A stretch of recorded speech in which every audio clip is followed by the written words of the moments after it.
In today's video, we are going to be doing another episode of which is the best vehicle to drive through water with in GTA 5 Online. Now, I made two of these videos in the past, and some of you guys were saying you left out some really good vehicles. So we're going to be testing out some of those vehicles that I left out in this video. They'll also be going up against some of the reigning champions from previous episodes. So I hope you guys go on to enjoy the video. If you do, be sure to smash a thumbs up on it, subscribe if you're new, and without further ado, let's get into it.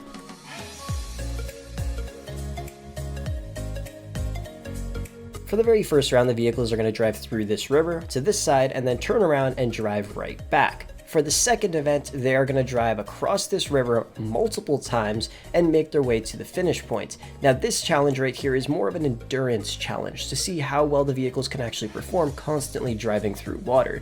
And then for the final challenge, they are going to go on over here where it's super deep and they just have to drive straight across all the way to the finish line right over here. It's a little challenging, and I'm really curious to see how many of the vehicles in this video will be able to complete each of these rounds. Now let's take a look at the contenders for today's event. It's going to be the Guardian, the Contender, the Yosemite Rancher, the Barrage, the Menacer, the Night Shark, the Wastelander, the Desert Raid, the Mesa, and the shitty little Winky Jeep. They all have to beat each round in order to go up against the reigning champions, which are going to be the Insurgent, the Riata, the Sand King XL, the Evron, and the Squatty. Those are the vehicles that have made it to the final round and competed in the final event to be named one of the champions. So let's see what happens. Let's hop into the first event. Comment down below which of these vehicles you think will be able to go up against the reigning champions. And without further ado, let's get started. The first vehicle is the Guardian. I have high hopes for it. It's a huge truck.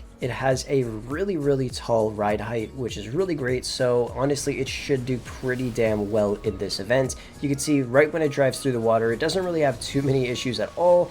And then when it drives through the water the second time, it actually does pretty well as well. So the Guardian manages to pass the first test and move on to the second round. Next up, we have the Contender, which a lot of people really wanted to see me test. So let's see how well it performs in this test. You can see going through, it really doesn't have a huge ride height, so it was pretty much submerged completely underwater there, but it still manages to get through on the first run, and on its way back, it pretty much does the exact same thing, but it still does manage to pass the first test. Next, we have the Yosemite Rancher. This vehicle is honestly pretty awesome. It has tons of cool customization options, and I had really high hopes for it. It started off pretty well, but then about a second in, it pretty much just failed. It didn't have enough power, and it really wasn't tall enough to make it through, and it died right in the middle. Didn't even make it past the first test. Next up, we have the Barrage. Now, this vehicle is pretty cool, tons of cool customization options, and it does pretty well on the very first test. You can see it drives straight through the water, doesn't have too many issues. It did lose a little bit of speed going through that middle part, but it still did manage to come out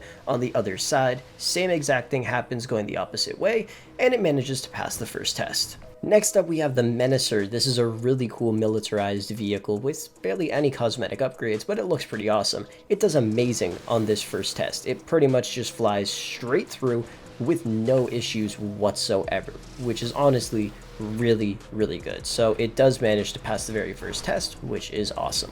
Next up, we have the Night Shark, a fan favorite vehicle. A lot of people want this thing to do well, and it actually does pretty decent. On the first run, you can see it does pretty well, and then the front wheels do kind of pop up off the ground just a little bit, but it manages to pull through. Even though it's not the tallest vehicle, it has great acceleration, which definitely helped it pass through the very first test.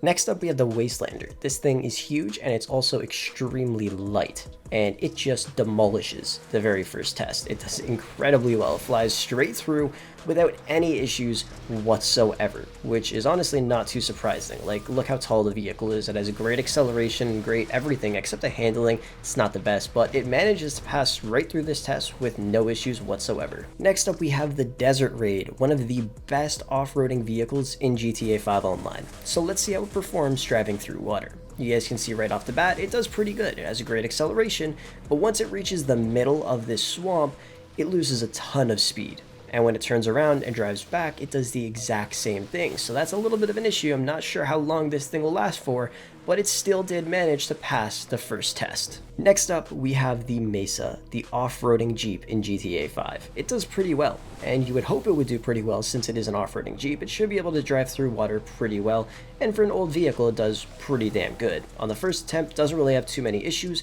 and driving back, pretty much the exact same thing, no issues whatsoever. It does lose a little bit of speed, but it still does manage to pass the first test. And the final vehicle for the first round is the Winky. I don't even know why I put this in this video. I already know it's going to do terrible, which it did pretty much right away. It drove into the water, had no speed, and literally died pretty much instantly. So obviously this is not the best vehicle to use, and it does not pass the first test. So with the first round concluded, every vehicle did pretty well except for two, the Yosemite Rancher and the Winky. So if you're a fan of those vehicles, sadly, they're eliminated from this competition. I love the Yosemite Rancher, but it's sad to see it go.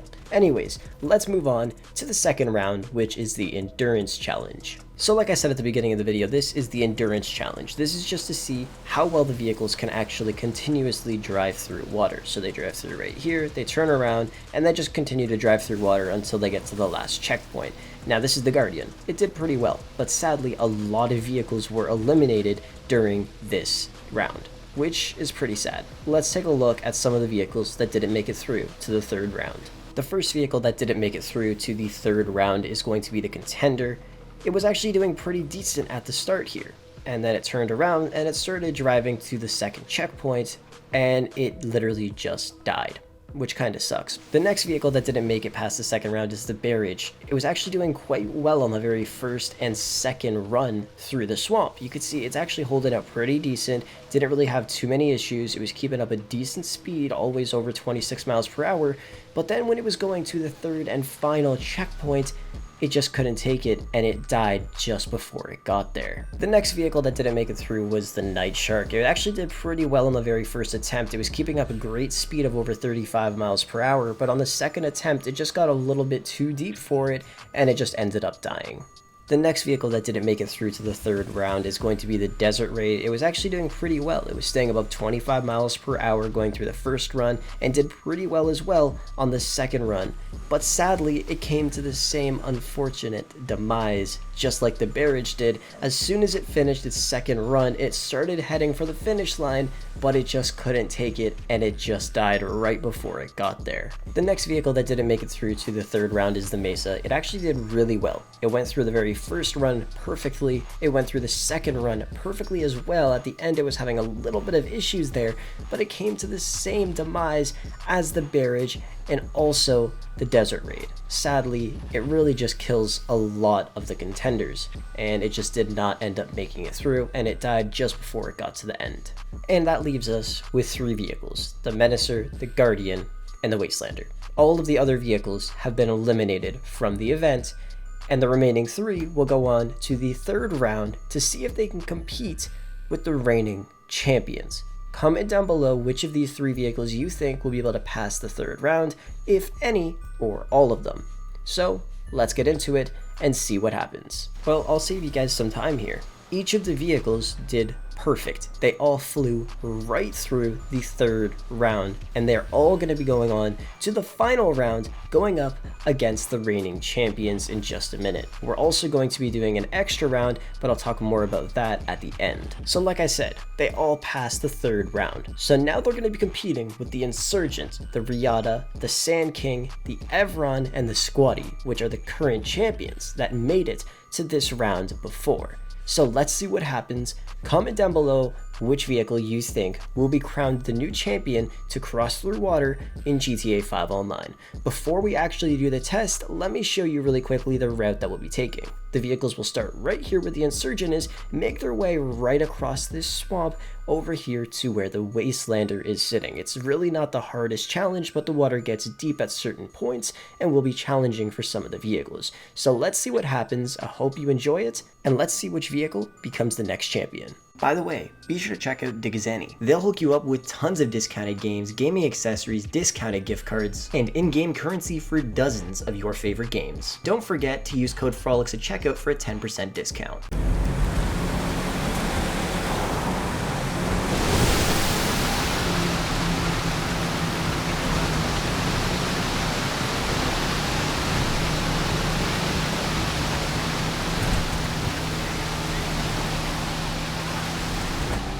Well guys, there you have it. The Wastelander is the best vehicle to cross through water with in GTA 5 Online. It beat out all the other ones by a fair bit of time. The Insurgent was also a close second, same with the Menacer and the Evron. All the other vehicles were pretty far behind, but it's pretty clear who the winner is right here. I'm not really that surprised though. Like, the Wastelander is super light, it has an amazing acceleration, and it's really high off the ground. Pretty much everything you'd want for a vehicle that would be good to cross through water with. We do have one more challenge, and that challenge is going to be which of these vehicles tested in this episode are the best for driving through the deepest water. I'm curious to see which one is actually the best at this, so we're going to test them all out right now. So I made it nice and simple for you guys. I lined up all the vehicles in this video on this platform, and one by one they're going to drive straight off of it into the deep dark ocean, and it gets pretty damn deep out there, and that will determine which of these vehicles can drive the furthest in deep water. So let's find out. Taking a look at the very first vehicle, it's going to be the Winky, and it did not do that great. It probably got about 30-40 feet away from the starting line, which kind of sucks. After that, we had the Yosemite Rancher, which just finished a little bit ahead of the Winky. After that, we had a huge group of vehicles. This is what I will call the average of the vehicles here. We have the Mesa, we have the Sand King, the Night Shark, the Riata, the Contender, the Evron, the Bear Ridge, and the Desert Raid. So that's like the average, I guess. Shortly after that, we ended up having the Squatty and the Guardian, which is pretty good. Those two vehicles are a little above average. Then we had the Insurgent and the Menacer, which finished really far ahead, and then the Wastelander, which just finished a mile out there. Look at how far it got compared to the rest of the vehicles, which is insane. Even the Insurgent and the Menacer, they really went far out there, way further than the average of the other vehicles. The Squatty and the Guardian also did finish above average compared to the other vehicles in their class. You could see from a bird's eye view, there is a huge difference in terms of all of these vehicles, and you could see specifically where the average of the vehicles kind of ended up there. So anything above the average there is pretty damn good. So if you guys want to buy a vehicle that's great for driving through deep water, the Insurgent, Menacer, and the Wastelander are your best bets. They're also the best vehicles in terms of driving through water, finishing first, second, and third, which is pretty insane. You could also consider purchasing 5 other vehicles, and those vehicles are going to be the Evron, the Squatty, the Guardian, the Sand King, and the Riata. Now, before we talk about that, these 4 vehicles right here, the Evron, Menacer, Insurgent, and Wastelander, these vehicles will range with a top speed driving through water of about 35 miles per hour to about 60 miles per hour, with the Wastelander hitting about 60, which is pretty insane. So if you want a fast vehicle that drives through water really well, those are the 4 that you want. The slower end is going to be the Riata, Sand King, Squatty, and Guardian, hitting about 24 miles per hour to about 35 miles per hour. So they're a little bit slower, but they could still travel through water really well. So honestly, any of the vehicles here are great choices. It's pretty much about what you want. Obviously, the best vehicle hands down would be the Wastelander, but you could also purchase the Insurgent and the Menacer, which will do really well, but they are weaponized, and the Insurgent would double for the Insurgent pickup custom as well because it's practically the same. And if you want a normal vehicle that's great, the Evron would be your best bet. Anyways, guys, that's gonna wrap up the video for today. Thank you so much for watching. I hope you enjoyed. If you did, be sure to smash a thumbs up on it. Subscribe if you are new to the channel and you want to see more content just like this. Take a look down below in the description. There might be some videos that interest you as well. And with that said, thank you guys so much for watching the video, and I'll catch you guys in the next one.